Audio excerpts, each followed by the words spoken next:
ఇంట్లో రోజూ దీపం పెట్టేటప్పుడు ఖచ్చితంగా పాటించాల్సిన నియమాలు.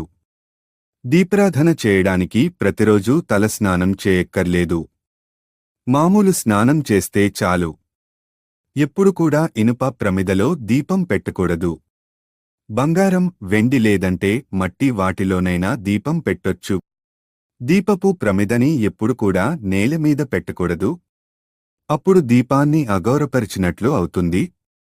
దీపారాధనకి ఆవు నెయ్యిని ఉపయోగిస్తే మంచిది.